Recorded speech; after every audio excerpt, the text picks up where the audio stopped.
Dealings with the Dead, number 62. Draco, I think, would have been perfectly satisfied with some portions of the primitive, colonial, and town legislation of Massachusetts. Hutchinson, 1, 436, quotes the following decree. Captain Stone, for abusing Mr. Ludlow and calling him just ass, is fined in £100 and prohibited coming within the patent without the governor's leave upon pain of death.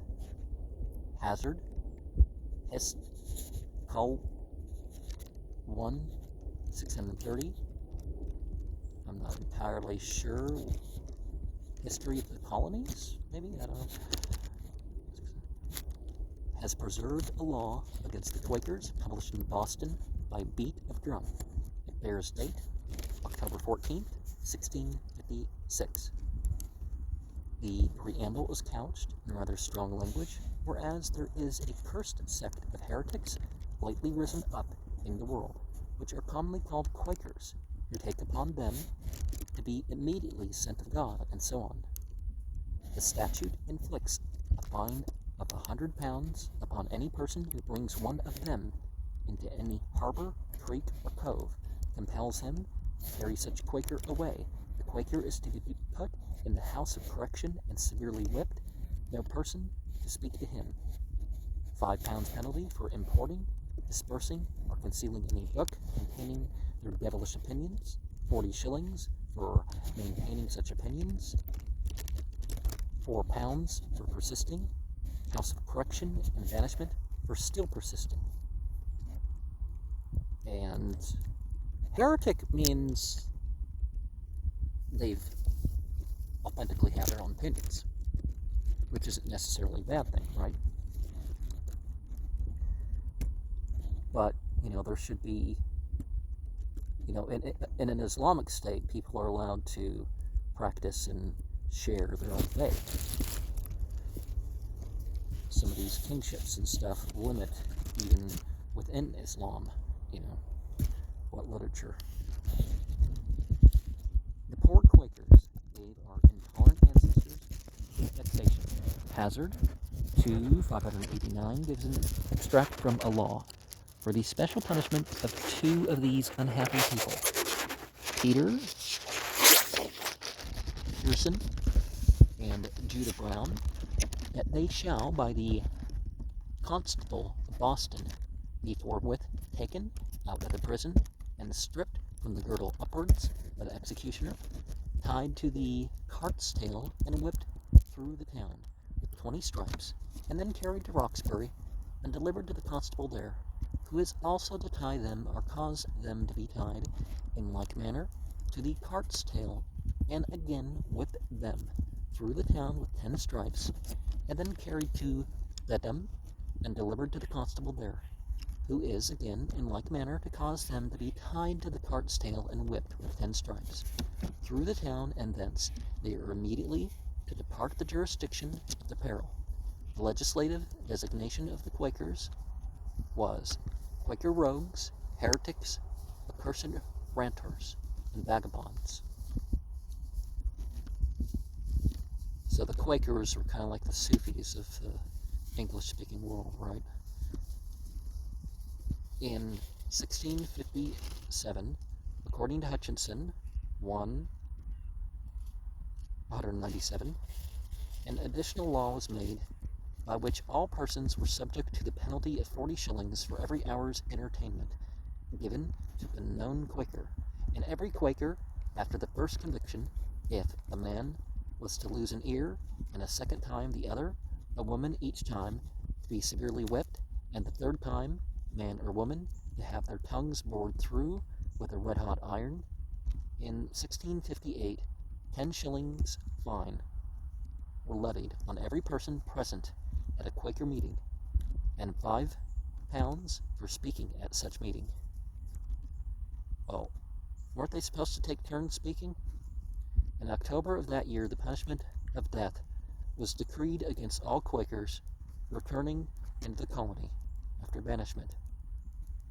Bishop, in his New England Judge, says that the ears of Holden Copeland, and Roos, 3 Quakers, were cut off in prison. June 1st, 1660, Mary Dyer was hanged for returning after banishment. 7 persons were fined, some of them £10 apiece for harboring, and Edward Wharton whipped 20 stripes for piloting the Quakers. Several persons were brought to trial for adhering to the cursed sect of Quakers, not disowning themselves to be such, refusing to give a civil respect, leaving their families and relations, and running from place to place, vagabond-like. Daniel Gold and Robert Harper were sentenced to be whipped, with Alice Curland, Mary Scott, and Hope Clifford banished under pain of death. William Kingsmill, Margaret Smith, Mary Trask, and provided Southwick were sentenced to be whipped, and Hannah Phelps admonished. And some sects become much bigger because of the persecution against them. Sundry others were whipped and banished that year. John Chamberlain came to trial with his hat on and refused to answer. The verdict of the jury, as recorded, was much inclining to the cursed opinions of the Quakers. Wenlock Christopherson was sentenced to death, but suffered to fly the jurisdiction. March 14th, 1660, William Ladea, a cursed Quaker, was hanged.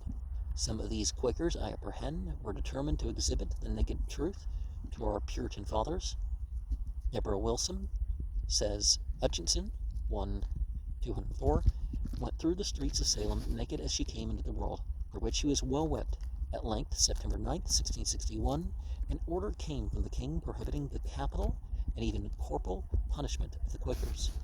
October 13th, 1657, and I know this is being released in 2025 and 2024.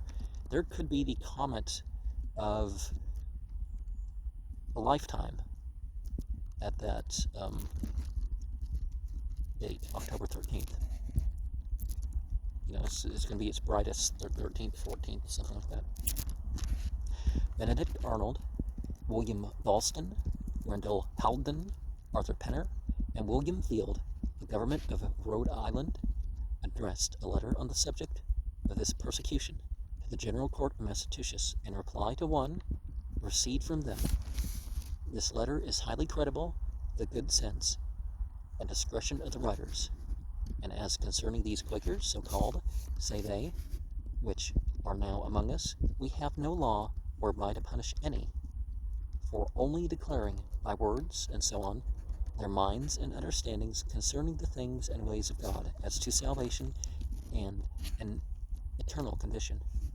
And we moreover find that in those places where these people aforesaid in this colony are most of all suffered to declare themselves freely, and are only opposed by arguments in discourse, there they least of all desire to come, and we are informed they begin to loathe this place, for that they are not opposed by the civil authority, but with all patience and meekness are suffered to say over their pretended revelations and admonitions, nor are they like or able to gain many here into the way. And surely we find that they delight to be persecuted by the civil powers, and when they are so, they are like to gain more adherents by the conceit of their patient sufferings than by consent to their pernicious sayings. One is taken rather by surprise upon meeting with such a sample of admirable common sense in an adjoining colony, and on such a subject at that early day, so opposite withal to those principles of action which prevailed in Massachusetts. The laws of the colony, enacted from year to year, were first collected together and ratified by the General Court in 1648. Hutchinson, 1:437, says, Mr. Bellingham of the magistrates and Mr. Cotton, the clergyman, had the greatest share in this work.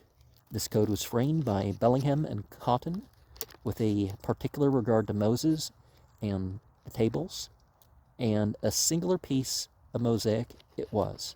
Murder, sodomy, witchcraft, arson, and rape of a child under 10 years of age. Says Hutchinson, 1 440, were the only crimes made capital in the colony, which were capital in England. And I would say murder, rape of any type,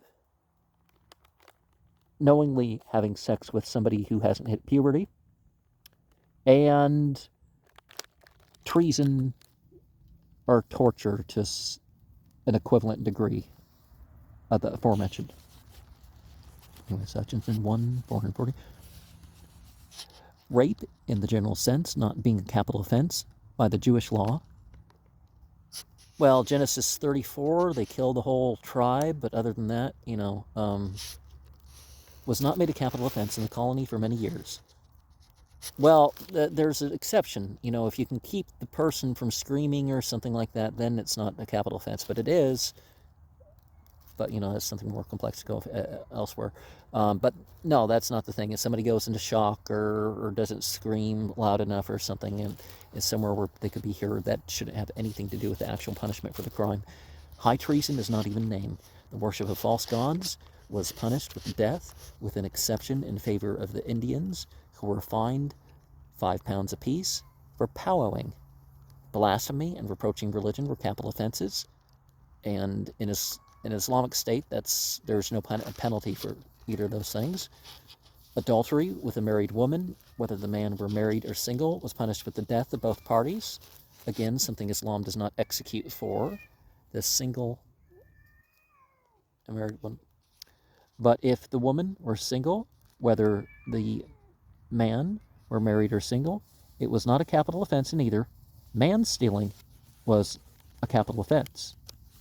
Well, kidnapping, is that what they mean? So was willful perjury to the intent to take away another's life, cursing or smiting a parent by a child over 16 years of age, unless in self-defense, are provoked by cruelty, or having been unchristianly neglected in its education, was a capital offense. A stubborn, rebellious son was punished with death. There was a conviction under this law, but the offender, says Hutchinson, same source, page 442, was rescued from the gallows by the King's Commissioners in 1665. The return of a cursed Quaker or a Romanish priest after banishment, and the denial of either of the books of the Old or New Testament were punished with banishment or death at the discretion of the court. The jurisdiction of the colony was extended by the code of Parson Cotton and Mr. Bellingham over the ocean, for they decreed the same punishment for the last named offense when committed upon the high seas, and the general court ratified this law. Burglary and theft in a house or in the fields on the Lord's Day were, upon a third conviction, made capital crimes. The distinction between grand and petty larceny, which was recognized in England till 1827, 7th and 8th, Geo 4, chapter 29, was abolished by the Code of Cotton and Bellingham in 1648, and theft without limitation of value was made punishable by fine or whipping and restitution of treble value, in some cases only double. Thus, the same source, page 436, we have the following entry. Josias Plaistow, for stealing 4 baskets of corn from the Indians, is ordered to return them 8 baskets, to be fined 5 pounds, and hereafter to be called by the name of Josias and not Mr. as formerly he used to be. This leniency in regard to larceny, Mr. Cotton seems to have been willing to counterbalance by a terrible severity on some other occasion. Mr. Hutchinson, same source, 442, states that he has seen the first draught of this code in the handwriting of Mr. Cotton, in which there are named 6 offenses made punishable with death, all of which were altered in the hand of Governor Withrope, and the death penalty stricken out. The 6 offenses were profaning the Lord's Day in a careless or scornful neglect or contempt thereof, reviling the magistrates in the highest rank, viz. The governor and council, defiling a woman espoused, incest within the Levitical degrees. Same thing the Surah 4 in the Quran has, and people are like, you don't need to, it's like, American law lets you do some of that stuff. So, the pollution mentioned in Leviticus 20:13-16, lying with a maid in her father's house and keeping secret till she is married to another. Well, if they're going to kill a woman for not being a virgin, one understands keeping it secret, although both people are equally guilty and all that other stuff, and it should be the same, whatever the case is. But Mr. Cotton, the punishment, Mr. Cotton would have punished all these offenses with death. On the subject of divorce, the code of 1648 differed with that of the present day, with us essentially. Adultery in the wife was held to be sufficient cause for divorce, a vinculo, but male adultery, says Hutchinson, 1/445, after some debate and consultation with the elders, was judged not sufficient. The Pat Robertson said something similar, right? But, that's not the biblical stance. The punishment is the same in pretty much every religion, regardless of the gender. The principle which directed their decision was doubtless the same referred to and recognized by Lord Chancellor Eldon in the House of Lords in 1801, as reported by Mr. Twiss in his Memoirs, Volume 1, page 383.